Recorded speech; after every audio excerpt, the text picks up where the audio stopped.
Previously on D&D Kinda. A large dragonborn by the name of Bartholomew Dipsy is sitting in a dark room in the quiet of the night, rummaging over ancient scrolls. He hears a sound that is entirely foreign to him, immensely sinister and truly unnerving. He sees it over the rooftops, something hovering in front of the moon. It floats. This creature of malice. As the nobleman approached the dwarven woman, he readied himself on the stair next to her, and said, "Now, my fair lady, what brings you to my keep?" My lord, if what we saw in the night was a trick of the mind, then please explain this to me. Revealing the body of a small child, mangled, nearly unrecognizable. The dwarven woman fell to her knees. Her hand reached behind her back, and slowly she brandished a large dagger. Christopher had arrived only to see the dagger dance with purpose over her neck, leaving a stream of trailing blood in its wake. She fell on her side, and the stairs jostled her down towards Christopher, who caught her in his arms, and he listened as the last of her breathing suffered through the fatal wound. All right, Father. You see the situation that you're in now. It's time to start talking. How did Baal manifest himself through you? Are you a servant of Baal? Lokar just kind of looks up at you and out of his one eye, and he kind of mumbles under his breath and says, You've got it all wrong. and at that he spits a mouthful of like clotted blood and ink and sand from his mouth. He is visibly weak. And as he leans up and sits up, he falls back onto the pillar that he was slammed against. And he looks around the room and says, Which of you were there in the days Baal's reign came to an end? Not a one? Well, then I recommend you shut up and listen to what I have to say.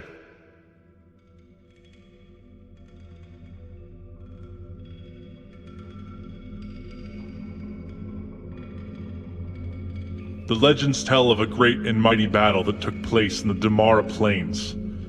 You know it. The story tells of a demigoddess that was slain in battle and laid down her life for the creation of the first of the 9 seals that began to enervate the perpetual evil that had all but swallowed Faerun. None of you were there, but I was. High in the Galena Mountains, I was forced onto the frigid cold ruins of the Bloodstone Pass, east of the city of Telos. A young man I was, in my late 20s. I'd been in Telos seeking knowledge. I wished to become a wizard, you see. At the time, it was one of the few cities that remained untouched by the destruction of Baal. The city of Telos was not one of violence, and it was full of scholars and arts. And for years I rested there. What I knew of my mother and my father was that they were imbued with magic, so I felt I had the same power within me.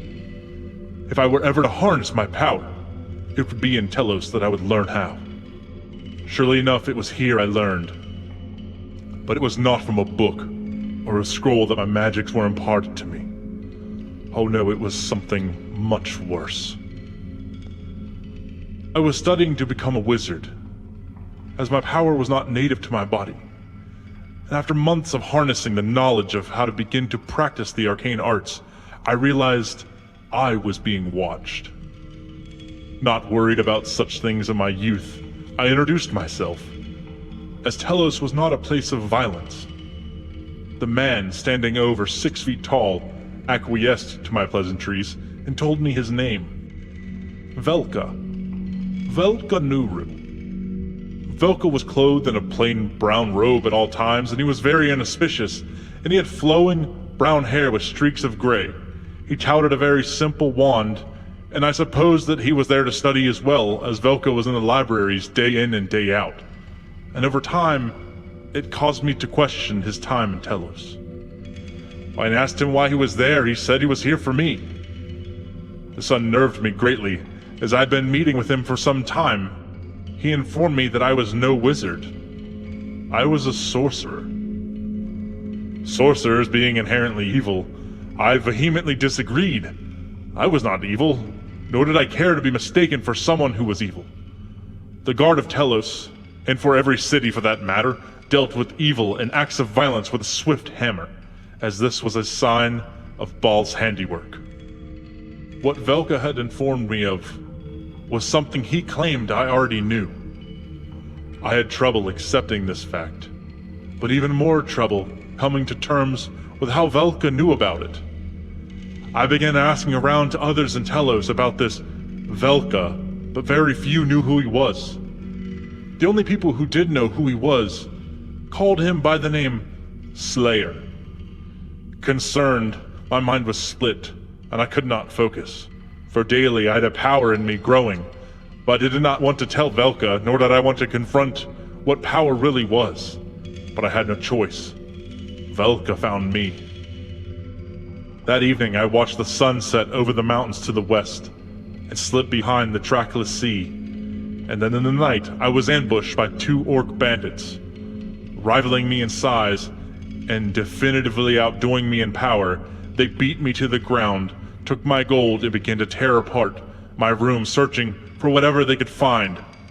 Frustrated and angry, and in a blind rage, I got up, and I yelled, lunging at them, and then I found myself completely still, with not 1 set of eyes, or 2, but 3. I could see myself from their eyes. I could control their very movements, their thoughts, their actions. A spell perfected by only the highest level sorcerers. Both in amazement and despondency of my situation, I stood silent as I combed over what to do. Velka ducked beneath the door frame, walked into the room, and with a sword that rivaled his height, cleaved both the orcs in 2, and in 1 swing of his sword. My mind felt those 2 die, and it was as if a part of me died with them. And what I then saw made me realize where my true powers came from. They came from Velka. He watched as I realized who he was. He was a servant of Baal. He laughed at my naivety, and I couldn't help but feel it was deserved. That's why no one knew him, and how he tricked me into the acceptance and use of these evil powers. He then walked around my room as he explained how and why I was going to help him. You see, Baal's power grew in the south, and far from the reaches of the city of powers that were able to hold his armies at bay. Neverwinter, the Elven Kingdom in the High Forest, the great dragon clans of the north, and the Dwarven Kingdoms in the Ice Rim Mountains. Each of these great cities resting south of the Great Glacier Wall, they stood as safe havens for those who could not fight the evil. The skies in the cities to the south had darkened, and the number of souls lost to the monsters under Baal's reign were in the millions. As his hellfire spread, he avoided the north as it was cold, and Baal and his demons would only venture north at the height of his power. And so he did. And so Velka was here to do. Traveling on behalf of his god, seeking those who would follow him. Remembering the olden days, people of this time, granted they were no different than those of today, lived in constant fear of the evils that came in the night, or for even in the north, his tendrils of evil stretched and wreaked havoc. Corruption began to spread. It made enemies of the great civilizations in the north. Dragon turned on dragon, splitting the clans, and their leaders with them. They spread far about the north. The dwarves of Ice Rim closed their home off to foreigners, and the elven kingdoms of the High Forest shrouded itself in magic, shielding itself from the rest of the world as its magic incubated from within their wooden kingdom. Rumors spread of the treachery that divided the kingdoms, and it was not long until the dark clouds moved north, and Baal with it. Demons and monsters poured from the Underdark, and creatures fell from brimstone rocks that hailed from the heavens. Baal had began his final assault on the northern kingdoms. Velka at Swordpoint explained this to me, and made me leave the city, and followed and directed me onto the cold slopes of the Bloodstone Path. It was here where I looked out over the great plains of Damara, and saw the sight of true evil. To the south, the great sea of fallen stars was boiling, creating a wall of fog and steam that met with the sky. It was twisted and bent, pouring over itself as it rolled in waves across the lands, between and over the forest and mountains to the east and the west. The clouds touched the ground with this wall of death that spanned hundreds of miles in each direction, as far as my human eyes could see. Velkanuru spoke. Baal's army approaches. The northern lands will fall and all the material plane will be his to control. What do you need me for? I said. Why am I here? I am nothing to you, nothing to your god. Just kill me. If you don't, the cold will. Velka walked past me to the edge of the slope, looking high over the Damara plains. It is here our battle will be fought. I can feel the forces gathering. The movement in the ground, the sound of fated marching, and the winds carry fear with them from the north. He turned and looked at me.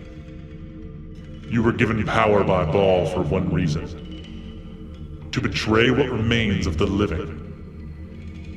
It was not only power you were given, but the gift of long life. From the trenches with your brethren you will fight, and when Baal reveals himself, and those who oppose him reveal their champion, you will strike. I would be killed, even if I was not made before then. The very wind that surrounds our Dark Lord embeds fear and doubt, and even the strongest of minds. For when it is time for you to make your move, you will know. I was not of strong mind. I did not want to die, so I reluctantly traveled along the eastern slope of the mountain. When I looked back, I could see Velka standing on the mountain, as still as stone, watching me, seeming to grow taller as his form silhouetted against the great wall of fog from the south. A day passed and I began to feel the ground rumble steadily beneath my feet. And as I did, I knew what it was. The armies of the north. Over time, they circled from east and west, around the great forest and the mountain slopes. A mighty army of brave men. Elves, orcs, dragonborn, dwarves, halflings, tieflings, all the races, united under a shimmering white banner, yielding a golden bow and a giant bastard sword, the sigil of the demigoddess Selen that walked amongst the living. She was thought a legend, but she was here, clear as my eyes could see her, standing tall over the rest of the armies as if she were a giant. Over her back, a large bow with a quiver full of arrows shining with a blinding golden light, and a bastard sword hanging from her other shoulder that would take the likes of 30 barbarian orcs to lift. The army stood confident around her, without fear, for even as the winds wisped fog around them, it dissipated as it whispered its way between her armies. Her very aura cast away the light of deceit and treachery. I was terrified of being found out, so I hid along the base of the mountain and circled around the rear of the armies and joined the ranks of Selen's followers as I blended in fine. The rear of her ranks were those who could barely fight and weren't trained to. I consider to be the bravest of folks. Hours passed and I slowly made my way through the ranks as no one was eager to be in the front lines. It was easy to make my way to the front until I was shadowed by the towering goddess. She and her army remained facing forward, stopped, staring into the black storm and the wall of fog. It had also stopped. War was inevitable. There was not a breath to be heard, only a wind of terror that poured from the fog. And then it happened. From the fog, 4 beings emerged.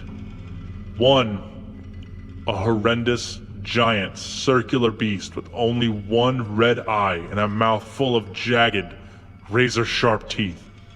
Its purple skin dripped slime and its jaws lined with drool. Its head was covered in tentacles, each having an eye of their own at the head. Alongside him, 3 humanoid beings, gray in color, who shivered in place as they walked, but not because of the cold, and it was cold, but almost as if they were made of structured bone and flesh that quivered at its very movement. They came together and conjoined, and then as their skin melded together, they became one, folding over themselves, creating a taller, slender being with beating red eyes. They stood still as stone.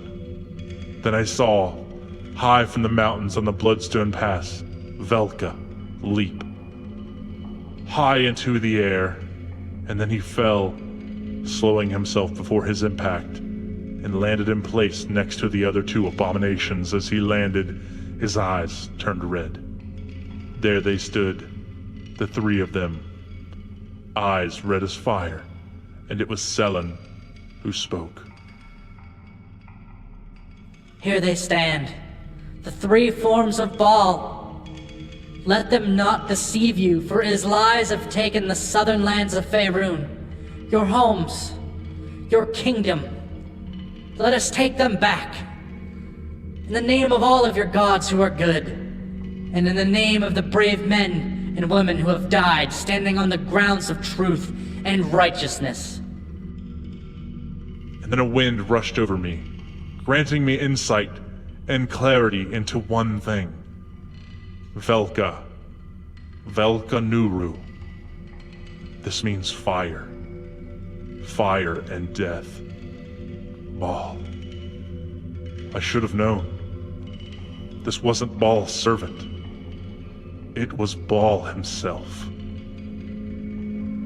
With that, she drew her bow and shot an arrow towards the beings outside the fog. Past their heads it whisked as the fog broke and evaporated in the light shimmering off the arrow. As the fog split, the sky darkened, and 3 bolts of red lightning struck the creatures at the same time. Fire engulfed them, and they began walking forward, and as they did, they neared each other and melded together. The ground broke beneath their feet, and I shuddered as it turned to lava and took form of this newly formed being.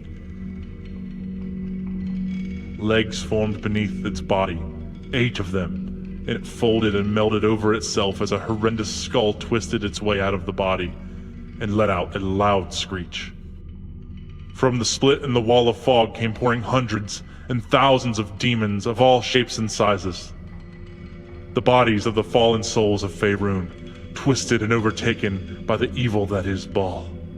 They crawled and ran across the lands and fields of Damara as Selen urged her warriors to remain calm and steady. Baal began running on all 8 of his treacherous limbs, splitting the ground with every step, and demons and monsters of fire whipped around his feet.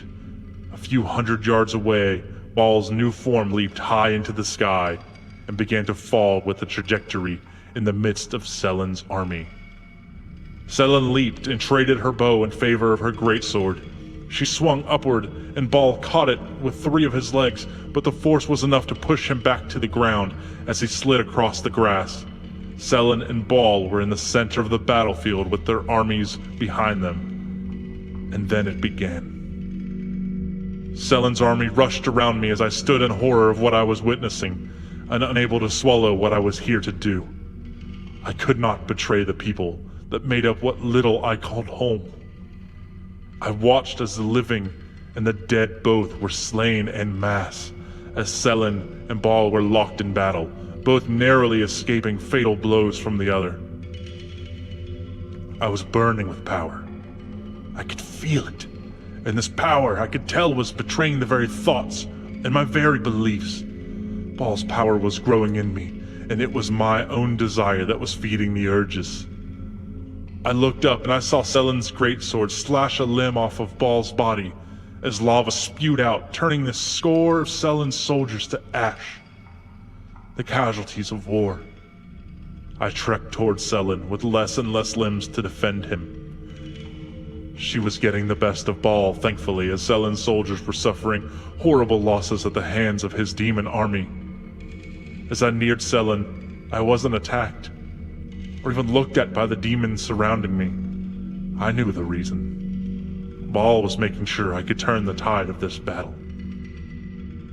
I was torn. In an instant, he granted me long life and the great powers of a sorcerer. What would happen if I didn't help him? Would I die? A small price to pay, surely, as many had died here that day. My fear was becoming a servant in the afterlife, or worse, becoming a soul for him to abuse and torture for all eternity. I did not know what to do. I marched forward, approaching the dueling titans, and as I did, Selen's broadsword swung with high purpose, getting shoved downwards by two of Baal's four remaining spider-like legs he had. And as the sword fell, Selen spun under the weight of Baal, turning, and the shining greatsword with her weight, swinging it around, cutting those two legs off. As Baal writhed in pain and shrieked, he fell back, and Selen leaped into the air and threw her broadsword at Baal. He caught it, and as his hands came together, an arrow folded in a golden light shot into the top of the skull that was Baal's true face. Baal's massive body trembled down to its remaining limbs and fell back, crushing and destroying hundreds of demonic followers. He wriggled and twisted on the ground, shifting between horrible shapes, and it was then Velka fell out of the side of Baal's body, looked at me and screamed, "Now!" I didn't even know what to do, nor did I want to. I stood, and it was then Selen turned and looked at me. She knew. And in that moment, I heard her voice in my head. I will help you through this. Fulfill your purpose, child of light. I was stunned. I looked back as Velka's face melted and his screaming rang loudly, blowing the dirt and lava around the very ground I stood on. I lifted my hands, and at that moment a red and blue bolt of lightning shot from my hands, striking Selen, and there she fell. Her body landing firmly on top of that of Baal, and then it split, a red and orange glow surrounding the body of Baal. Baal screamed and fought, but this shield of red and orange light could not be broken. It swallowed Baal beneath it, and it circled him, lifting him high in the air. Baal's demons all stopped and looked at him as it raised into the air, and one by one, they began exploding. And as they did, the screams of the tortured souls filled the air, and the fog slowly rolled away and dissipated, and the clouds cast a heavy rain, as they too rolled away slowly. From behind the plate of red and orange light, Baal swung and attacked and lunged, but it held firm. It then fell, smashing into the ground. The plate, when it hit, resembled glass and shined with an orange and red glow that seemed to circle from within it. It stood maybe 20 feet in diameter and was vertically planted in the ground. You know what it is I speak of. The first seal of Baal. For you see, it was I that killed Selen. But it seemed she wished it. Who knows what I would have done if she hadn't wanted that? From there, the forces of Baal were scattered, but powerful, and you know the stories. As time goes on, they were defeated, and the magics gained from studying the plate that was created held the forces of Baal at bay, were immeasurable. For this is the only physical seal, created by the body of Selen herself. The rest being but spells and must be performed in certain orders and patterns to weaken his holding. You know of the blending of the dragon's blood, and unfortunately that seal is beyond saving. The first seal was broken roughly 10 to 15 years ago. No one knows exactly when or how. Since then, Baal's evil has been spilling back into this world, and though he cannot take complete form until all 9 seals are broken, that leaves 6 seals unaccounted for, and the location of this physical seal remains unknown to this day. Perhaps it's better that it remains unknown. So you see, I never wanted this. You had me all wrong. I retained my powers and long life after Ball was sealed away, and now that his return has begun, he has a hold on me, and he can control me. If he is attuned to my presence, and you, Hamilton, you invited him to where I was hiding. I didn't remain in the astral realm for nothing, for naught. I hid here so I could not become his servant, his body to use and control as he pleases. Now he knows where I am, and I fear now I have no place he cannot find me. I continue to seek power in efforts to find a way to detach myself from his power. Spell after spell I sought, and the more involved they were, the riskier they were, the greater the sacrifice. Some of them required lives of others, even children, and now that is why I seek immortal life and unlimited power. Not so I can live forever, or be the most powerful, but so I can dispel this hold he has on me. If I am immortal by my own hand, Ball owes me nothing. And if my power exceeds even his, then I would have no need for his hand in my life. Don't you see? I am just seeking the power of redemption from this evil. So there. Now you know my truth. Now you know why I have done what I have done. Do with it what you will. If you wish for me to stop seeking the power in which I have started seeking, you will have to kill me. Well, if we kill him, Ball can't use him. Why should you be kept alive? I am the strongest being that you know. I have no desire to kill you. I only harbor a desire to sever this connection that Ball has over me. And Francis continually kicking your ass is just... That's just, she's right here. You're just gonna say you're the most powerful. I would advise you watch your tongue. For if I wanted you dead, I would have done it myself. I need not Ball's help to end you, or Francis, or your brother, or the lot of you all here right now. I allow you to live. So, please, continue to humor me with your jokes, with your pestilence, with your filth. Or allow me to go, so I can do something that has purpose. Tell me, what have you done? What have any of you done, other than cause Ball to be one step closer to walking this earth yet again? Please enlighten me. Well, a lot of this could have been avoided if you would have just Died. said all of this to begin with. So, basically, this is kind of your fault. Seems to be the moral of everyone's story is to withhold information until it's too late. I want to make something very clear to you, Lokar. And I get up real close to him. You can kill me, you can torture me, you can rip me limb from limb for eternity. But I will always come back. As long as you're alive, I will be here. As will my brother. And you will fall eventually. So he doesn't respond. He has very little interest in continuing this conversation. The vibe that I feel like Lokar's giving off to you, Benedict, is that he almost feels as if you are ungrateful, because in his eyes, it's not his fault that you died. It's Hamilton's fault. And if he would have just been left alone, he feels like he may have been able to prevent this entire thing from happening.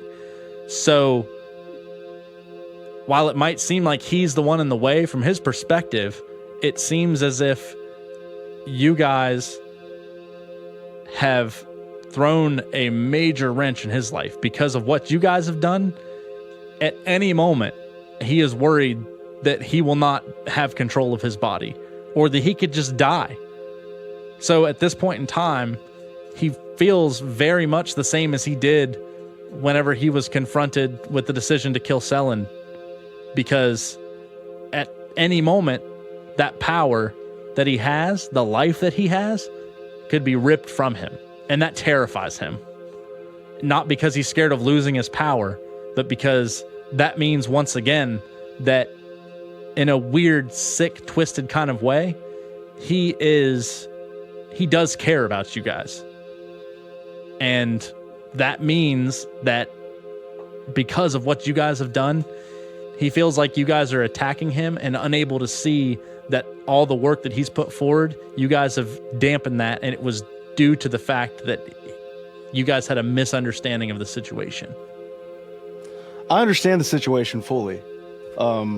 What Benedict sees through all this is that either way, he had choices, and he made bad choices, much like our friend Hamilton here.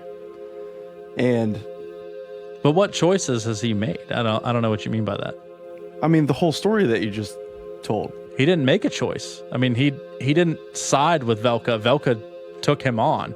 They're still his choices. But he didn't make any of those choices. I mean, That's he what I'm chose saying. to withhold this from us. He chose to take Francis away. He had to have known full well that we would have came after Francis. Okay. And our whole lives. We're not going to trust him. We're not going to believe what he says. He's been nothing but an asshole for as long as we've existed. I mean, that's fair. That's fine. I'm just letting you know how he feels. Like, that's kind of the vibe that you guys had picked up from what he had just said. He went from being very understanding and forthcoming with information to being very angry and withdrawn, because it seemed that I was just explaining why he was like that. Yeah. So I mean, imagine. I mean, there's a lot of information that just got spilled out there. I mean, a lot to think about. Maybe some hints and nods to previous things that you guys have all went through. So as you guys are looking around, first of all, Chryslix, he's pretty quiet. It seemed as if the mention of the elvish powers that were in the woods kind of made him ashamed of the actions that he took and the things that he done in his past. Although, like I said before, he still does feel pretty vindicated about the fact that Benedict lives. So that's kind of where Chryslix is at.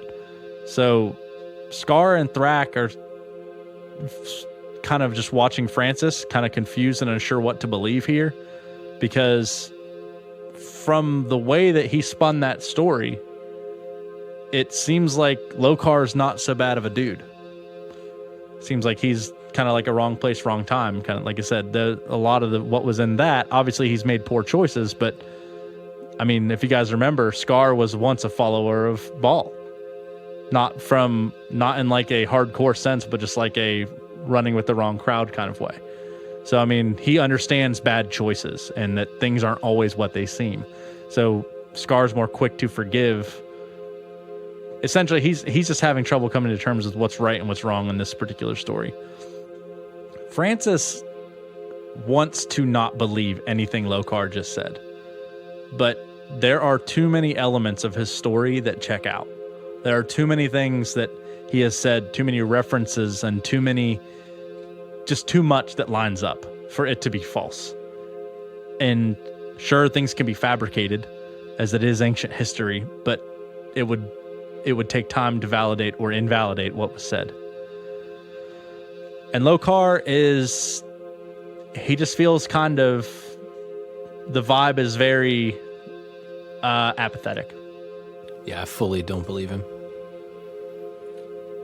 I believe him. I wouldn't say I don't believe him, but I do think that he's trying to manipulate us in some way. For sure.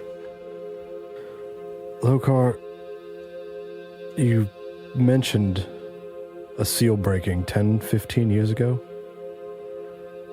What was that? Like I said, no one knows.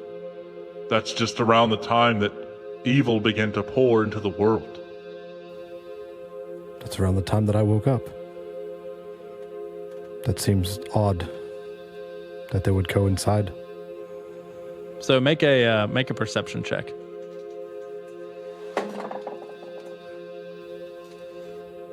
$15. Okay, so with a 15, I would say that you notice that Chrysalix, whenever you ask that question, is watching you and Lokar intently and is very focused on what's going on. But that is all you get with that. So just in my mind, I'm not going to state this out loud in front of everybody, but in my mind, I'm wondering, after what Chrysalix had told me and the fact that I don't remember a lot of stuff and the fact that, you know, I only remember the past X amount of years, and with him kind of the body language I'm getting from Chrysalix, that I'm wondering, or I'm really kind of overthinking and convincing myself that I may have had something to do with that first seal breaking. So now I'm just like mulling everything over in my head, like trying to make sense of it. Okay. So Lokar gets up and he starts to walk over to the dwarven lady's body. And he stands over the table and there's like a horrible smell coming off of it. And he walks over and kind of gives it like a once over and looks at it and looks back at Francis and says, "Explain this to me." And Thrak actually steps forward and he explains to him exactly what their motives here were, and that she had killed herself in Neverwinter the night after the attacks. There's a bit of a look that kind of rushes over Lokar's face. And whenever he mentions the attacks in Neverwinter, Chrysalix gives Lokar a look, and then Lokar looks back at you, Bartholomew, and says, "The attacks in Neverwinter. Did you all wonder why those happened? For you each saw something different that night. So I hear. Each of you were visited by some type of evil?" We all were. And the nobleman, who is so-called the nobleman now, and his servants are the evil that Benedict saw. And what of you, dragon? What did you see that night? Something very similar to a dragon. And you, Topher? Same. Something like a dragon. It crushed my home. That night in Neverwinter, the likes of that type of evil can only be found beyond the seals that were formed to stop Baal. Someone, somewhere, released these demons. There was an evil spell that was spoken that released banished demons from beyond the walls of the seals.